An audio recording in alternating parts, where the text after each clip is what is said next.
Today, we're diving deep into something you've probably seen 1,000 times, an online gaming avatar. But this one's different. This is Fendi the Panda. And believe it or not, she has a wild story to tell. A story about psychology, global strategy, and maybe even a little bit about us. Let's get into it. So meet Fendi. On the surface, she's exactly what she looks like.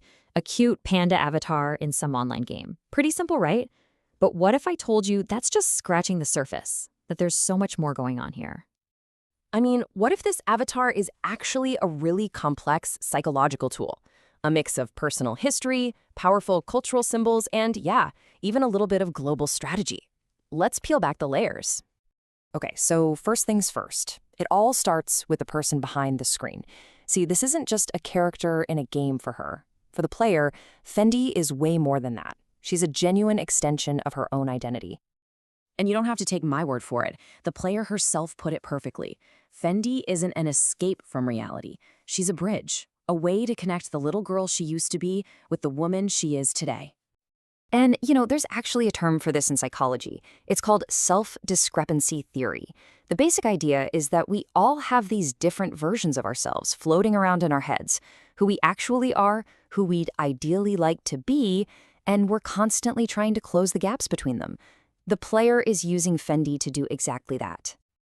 Think about that for a second. This is so much more than just a game. It's almost like a form of self-therapy. Fendi becomes the safe space where she can merge the innocence of her past with all the complexities of her present. It's a really powerful way to build a more whole, cohesive identity. Now, it gets even more interesting. There's this wild phenomenon called the Proteus effect. It's this idea that our virtual avatars can actually change how we behave in the real world, or at least in the virtual one. Play as a taller avatar, and you might find yourself negotiating more confidently. So that begs the question, what kind of avatar did the player build? She was incredibly intentional about it. She built Fendi around these 4 core values: gentleness, protection, compassion, and a kind of quiet strength. Now, if the Proteus effect is real, her gameplay should absolutely reflect these traits. And here's the proof, plain and simple. 68 trade wins. Now notice, that's not battles won, not conflicts won. It's 68 successful negotiations.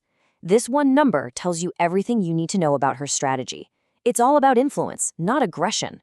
That's the quiet strength she was aiming for, right there in the data. But why a panda? The choice of the animal itself is just as crucial as the values she projected onto it. And the panda, well, it's a symbol with a surprisingly complicated, even contradictory history. We all have this image in our heads of the panda, right? Gentle, cuddly, social. But the biological reality, it's a totally different story. They're mostly solitary.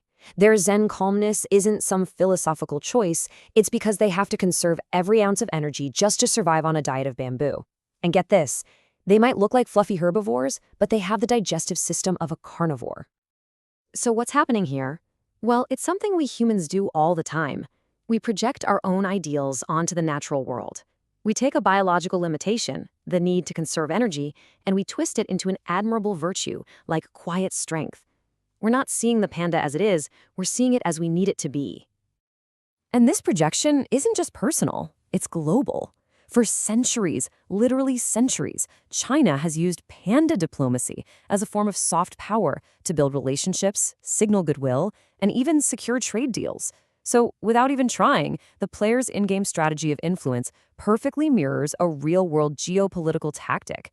How wild is that? But there's one last piece to this puzzle, and honestly, this is the part that's the most mind-bending. The name. Fendi. Just hearing the name immediately brings something to mind, doesn't it? Luxury, exclusivity, high fashion, incredible value. The player's basically branding our avatar with a name that just screams premium.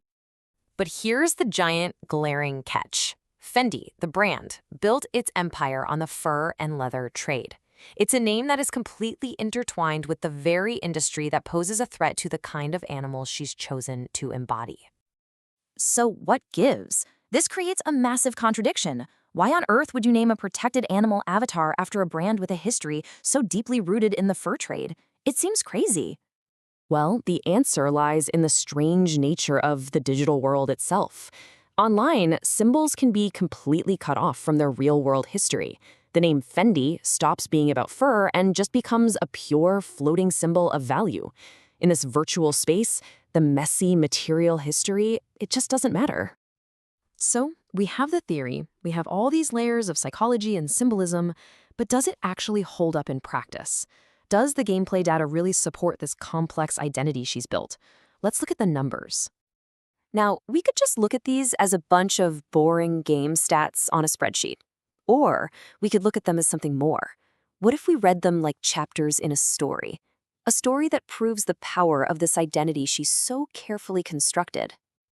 Every single number here tells a piece of Fendi's story. Over 17,000 kilometers traveled. That's not just a number. That's an epic journey of persistence. Almost 19,000 items collected. That's the patience of a true survivor. And yep, there they are again, those 68 trade wins. That's the soft power strategy in action. And that massive in-game profit, well, that proves this whole approach isn't just some nice philosophy. It's an overwhelmingly successful strategy. And this, right here, is the key insight.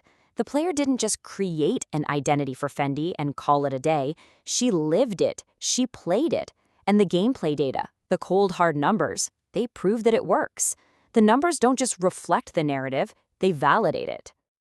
So when you put all the pieces together, Fendi the Panda is so much more than a game character. She's a synthesized self, a deliberate, complex construction built from personal memories, cultural myths, geopolitics, and of course, the ones and zeros of the game's code.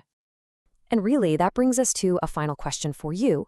Because in our own digital lives, we are all building versions of ourselves, whether we realize it or not, on social media, in games, in forums. So the question I want to leave you with is this: who is the you that you've built?